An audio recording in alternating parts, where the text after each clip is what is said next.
Alors bonjour, nous allons continuer avec notre leçon numéro 7, à savoir les nombres complexes. Après donc l'exercice de fixation numéro 9 que nous avons vu récemment, à partir duquel nous avons linéarisé, nous avons montré comment linéariser les fonctions trigonométriques. Voilà, nous allons continuer. Mais avant d'aborder les équations, nous allons juste noter une remarque qui nous permet de démontrer qu'un triangle ABC est équilatéral à partir de la notation exponentielle d'un nombre complexe. Donc, nous allons écrire que pour montrer qu'un triangle ABC est équilatéral, donc on va écrire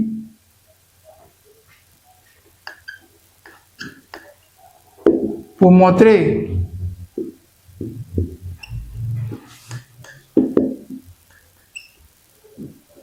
qu'un triangle ABC est équilatéral,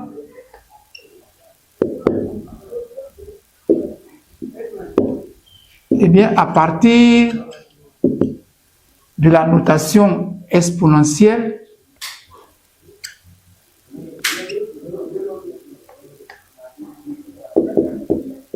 donc à partir de la forme exponentielle d'un nombre complexe,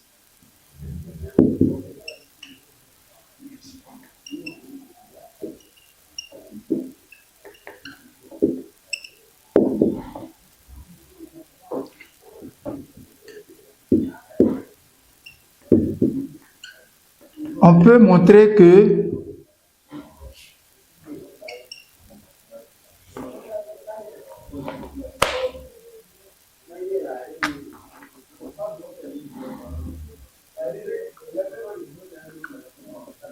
le module de ZB moins ZA est égal au module de ZC moins ZA, qui est aussi égal au module de ZB moins ZC. Ça, c'est l'égalité des distances. Ça veut dire qu'on peut montrer qu'à partir des affixes des points A, B et C, que la distance AB égale la distance AC, et ceci égale aussi la distance CB. Ça veut dire que les trois côtés du triangle ont la même longueur.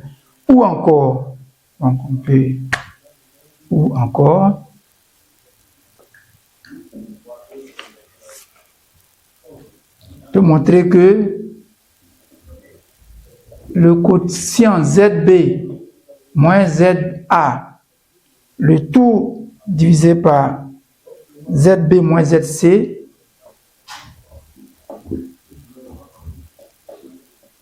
égale à exponentielle de I pi sur 3. Ou encore,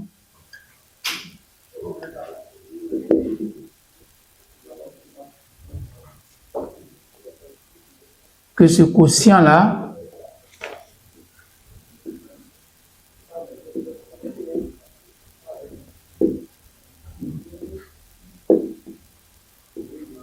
est aussi égal à exponentielle de moins I pi sur 3. Voilà donc comment est-ce qu'on peut montrer qu'un triangle ABC est équilatéral. On va voir juste un exemple. Donc, on va noter exemple.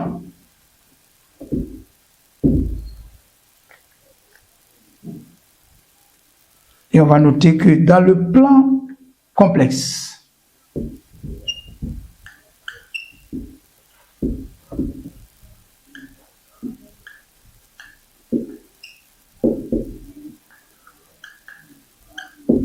muni d'un repère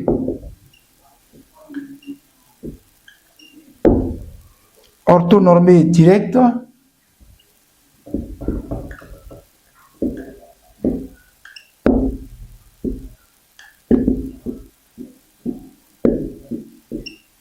au vecteur U, vecteur V. Alors, on donne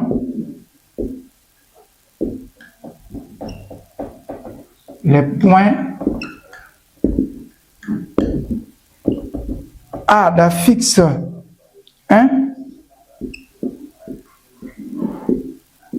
B d'affixe 1 plus 2i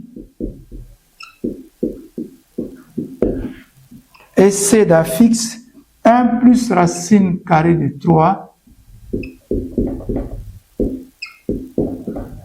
plus i. Et la question, c'est de démontrer que ABC est un triangle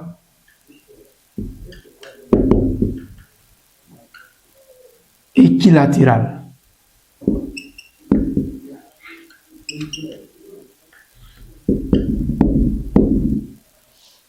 Alors nous allons voir la correction de cet exemple.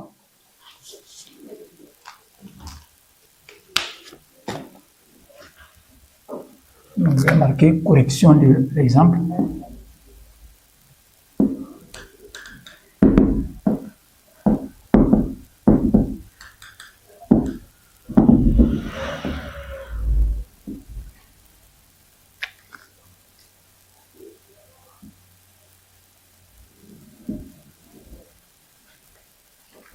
Alors nous allons soit calculer la distance AB, la distance AC, la distance CB et montrer que ces trois distances sont identiques. Ou nous allons calculer le quotient ZB moins ZA sur ZB moins ZC et puis montrer que ce quotient-là est égal à l'exponentielle de I pi sur 3 ou l'exponentielle de moins I pi sur 3. Ça veut dire que ce quotient a pour module 1 et puis pour argument pi sur 3 ou moins pi sur 3. Donc, on va dire que on a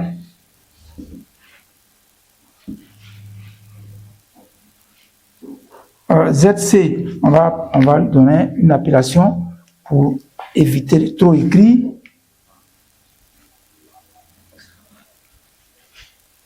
On va dire soit Q égale à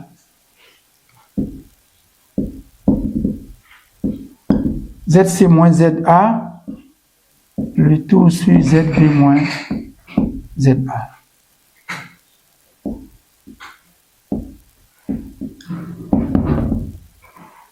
Alors ZC, on a dit que c'est 1 plus racine carrée de 3 plus I, et puis ZA c'est 1, ZB c'est 1 plus 2I, et puis ZA c'est 1. Donc les 1 vont se simplifier. 1 moins 1 au numérateur et 1 moins 1 au dénominateur. Donc au numérateur il nous reste racine carrée de 3 plus I, et au dénominateur il va rester 2I. Nous allons donc multiplier le numérateur et le dénominateur de cette nouvelle fraction, de ce nouveau quotient-là, par le conjugué de I. Donc, ça va nous donner racine carrée de 3 plus I, le tout facteur de moins I au numérateur, et le dénominateur 2I, facteur de moins I. Donc, Q égale. Le dénominateur va donc nous donner 2 multiplié par 1 au carré, et puis racine carrée de 3 fois moins I, ça fait moins I, racine carrée de 3, et puis moins I au carré. Le dénominateur donne 2, le numérateur fait moins I, racine carrée de 3, moins I au carré, ça fait donc moins 1, c'est-à-dire plus 1. Donc Q égale à, on pourrait écrire sous la forme algébrique, 1 demi moins I racine carrée de 3 sur 2. Alors ici, on peut calculer le module et montrer que ce module vaut 1. Donc, le module de Q égale au module de 1 demi moins I racine carrée de 3 sur 2. Ça veut dire la racine carrée de la partie réelle au carré plus la partie imaginaire au carré. Ce qui fait encore la racine carrée de 1 quart plus 3 quarts. Or, 1 quart plus 3 quarts, ça nous donne 4 quarts, c'est-à-dire 1. Et la racine carrée de 1, c'est 1. Donc, le module de Q de ce quotient-là égale à 1. Ça veut dire simplement que le numérateur égale au dénominateur.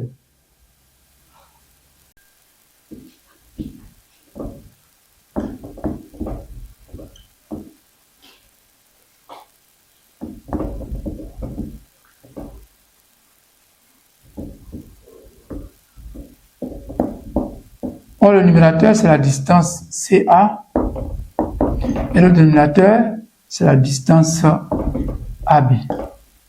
Donc, dire que dans le triangle ABC, la distance AB égale à la distance AC, ça veut dire que le triangle ABC est isocèle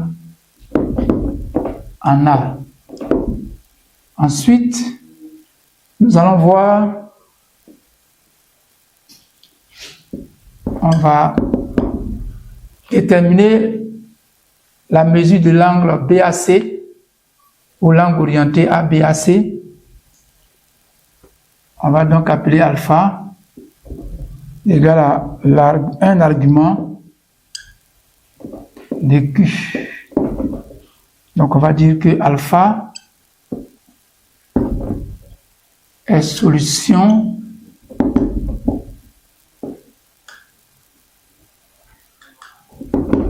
du système suivant. Le cosinus de alpha, ça va être la partie réelle de Q divisé par le module, donc 1 demi divisé par 1, ça fait 1 demi. Et le sinus de alpha est égal à la partie imaginaire divisé par le module. Donc ça fait moins racine carrée 3 sur 2 divisé par 1, ça fait moins racine carrée 3 sur 2. Et d'après la table trigonométrique, l'angle dont le cosinus vaut 1 demi et le sinus moins racine carrée 3 sur 2, c'est moins pi sur 3. Donc alpha égale à moins pi sur 3 plus 2 kpi. K étant un entier relatif.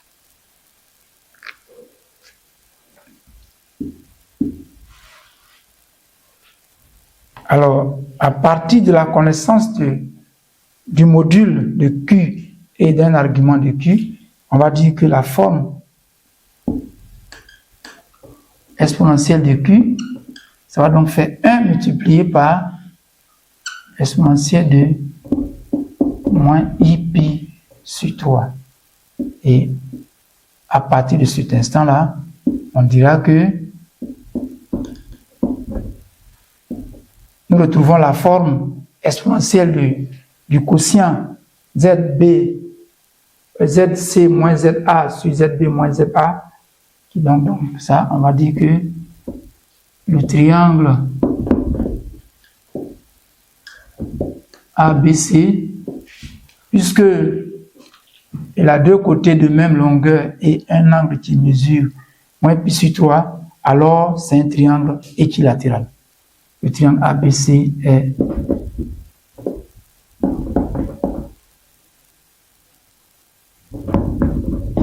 équilatéral.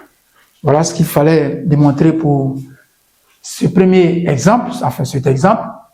Nous allons donc passer à la dernière partie de cette leçon, à savoir la partie grand 6, les équations dans l'ensemble grand C. Alors nous passons donc au grand 6, au paragraphe grand 6.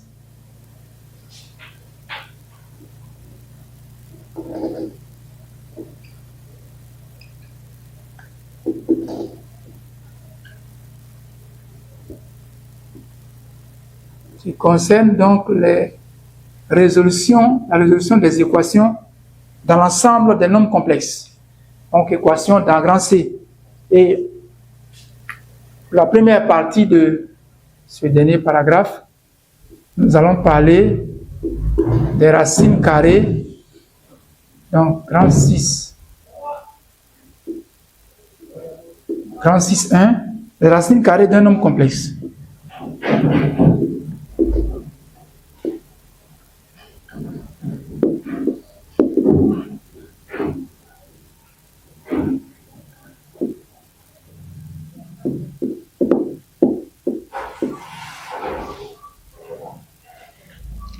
Alors, nous allons définir ce que c'est que la racine carrée d'un nombre complexe.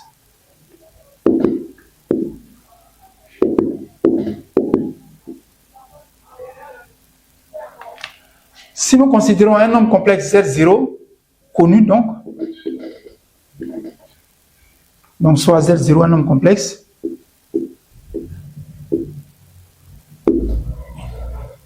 on va dire que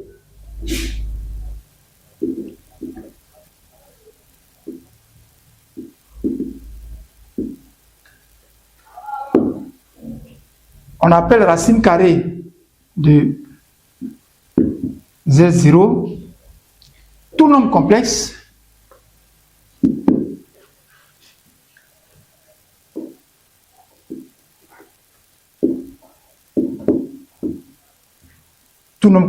petit z tel que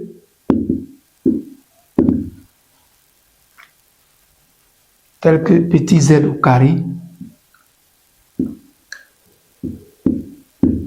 est égal à grand Z0.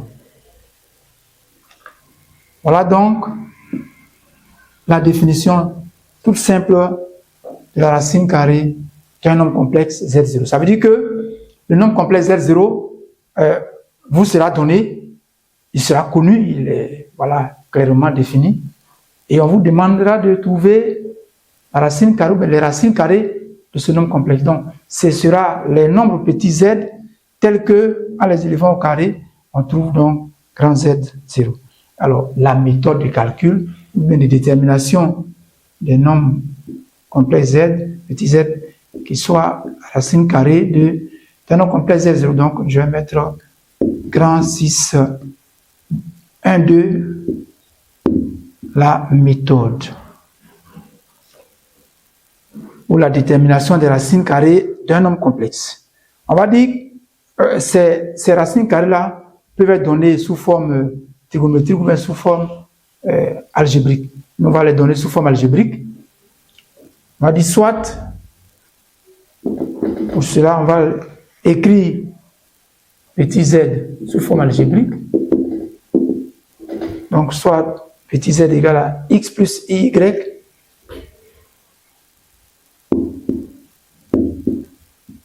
où x et y sont des nombres réels.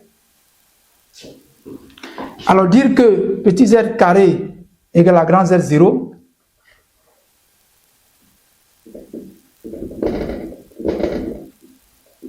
cela revient à dire que le carré de cette expression algébrique-là égale à grand Z0. Or, x plus y le tout au carré, nous avons montré précédemment que c'est x carré moins y carré plus 2i fois xy. Ceci égale à grand Z0. Et dire que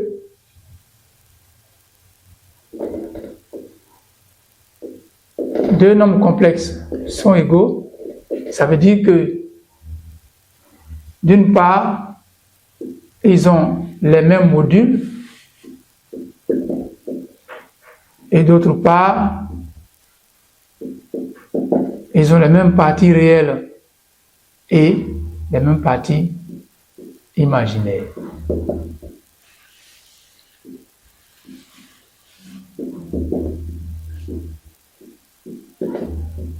Donc, voilà, cette égalité nous conduit à ce système que nous devons résoudre, à savoir le module de petit z carré doit être égal au module de Z0, grand Z0. La partie réelle de petit z carré doit être égale à la partie réelle de grand Z0. Et la partie imaginaire de petit z carré doit être aussi égale à la partie imaginaire de grand Z0. On va donc dire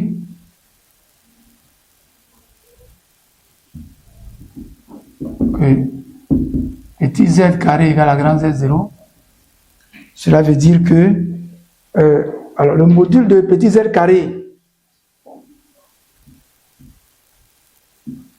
qui est aussi égal au module de petit z de tout au carré, on sait que c'est égal à la partie réelle au carré plus la partie imaginaire au carré. Donc ceci doit donner le module de grand Z0. Et puis, la partie réelle de petit z carré, c'est x carré moins y carré. Donc ça va être égal à la partie réelle de grand Z0 et la partie imaginaire de petit z carré, ça fait 2xy. Alors ceci doit être égal à la partie imaginaire de grand Z0. Donc, en un mot, on dira que petit z carré égale à grand Z0, cela revient à dire que x carré plus y carré égale au module de grand Z0 et que x carré moins y carré égale à la partie réelle de grand Z0 et enfin 2xy égale à la partie imaginaire de grand Z0. Et c'est la résolution de ce système de trois équations qui va nous permettre de pouvoir trouver les valeurs de x et y et donc déduire celles de petit z. Alors nous allons voir ensemble quelques exercices de fixation concernant cette partie-là. Nous allons donc noter grand 6, 1, 3